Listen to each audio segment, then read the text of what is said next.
when you're young, I think the truth seems to be a fairly simple idea. You know, if you fall off your bike, you'll hurt yourself, or if you insult somebody bigger than you, they'll probably punch you, or if you give attitude to your parents, they might send you to your room or punish you some other way. So as we get older, though, I think the idea of truth gets a whole lot more gray. We find out that some things that we always assume to be true aren't always true. And I remember personally in university really being struck with this idea that not only, so I was told, are there no universal or absolute truths, but anybody who claimed to have the truth was actually just being narrow-minded. And if you were to follow them or believe anything that they were saying, you're putting yourself into a really dangerous situation. So one of the defining characteristics of a postmodern society is that there's constant distrust of anybody or anything that claims to have the truth. So even the most basic things that we take for granted, for example, language.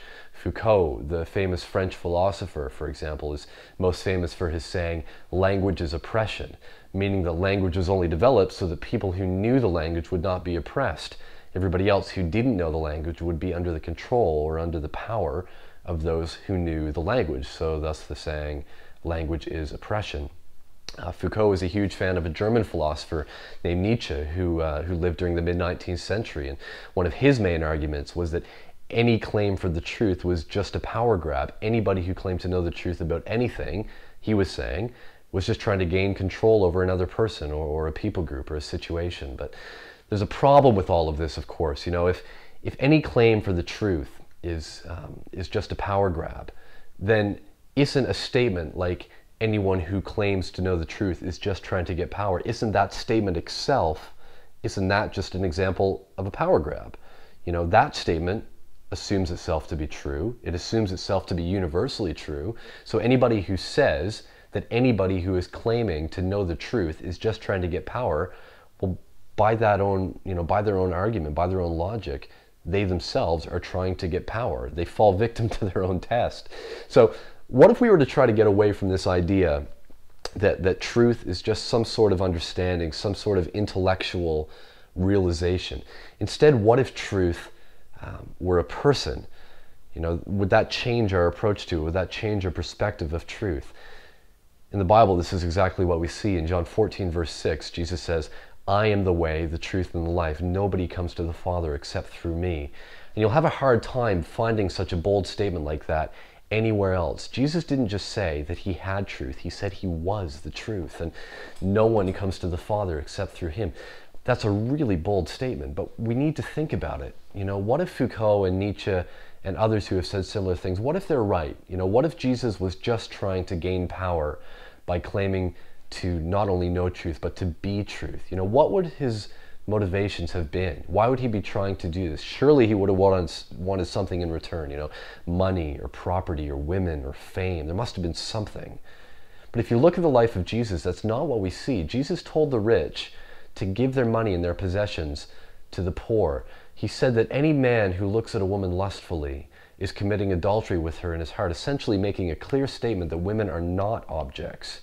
They don't just exist for men to gaze at and to fantasize over and just to belittle solely in that way. And what about fame? You know, Jesus said in Matthew 20 that the last will be first and the first will be last, and that, you know, obviously that clearly goes against the way that fame works in the world. We assume that people that have fame, the celebrities, you know, they go to the front of the line in absolutely everything. And Jesus was preaching a message that was completely opposite. You know, the last shall be first. So the idea that Jesus only claimed to have and to be the truth so that he could have power only holds weight if you only see Jesus as a man, just like any other man. But if you see Jesus as who he said he was, as God become man, then you'll see that Jesus actually left fame. You know, he left glory, he left power to come to earth as a man. He came to serve. And if anybody was entitled to being born and raised in a palace, of having everything that they ever wanted, of having all the power and control in the world that they could ever imagine, it would have been Jesus. But that's not what we see in the Bible. He was born in a stable. His first bed was a manger, you know, a box, literally a box, where donkeys and cows would eat their food out of. You know, it would have been slimy, it would have been gross. He came into this world in the most humble way imaginable, not because his parents didn't want something better for him. They didn't want to put him in a manger, I'm sure, but there's simply nothing else available. He lived his life in a very similar way, very, very humbly. These aren't the markings of somebody who's trying to gain control over people. So we need to really consider this. If Jesus' claim that he was the truth wasn't a power grab, then what was it? Jesus said in John chapter 8 that if you abide in my word, you are truly my disciples, and you will know the truth, and the truth will set you free. And I think that's it. That's the key. The real truth doesn't chain us up. It doesn't make us narrow-minded. The truth liberates us. It sets us free.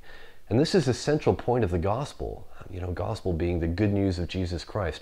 God loved us so much that even though we were caught up in our own version of what the truth is, God sent Jesus, the real truth, to suffer the consequences of where our own versions of the truth would ultimately take us.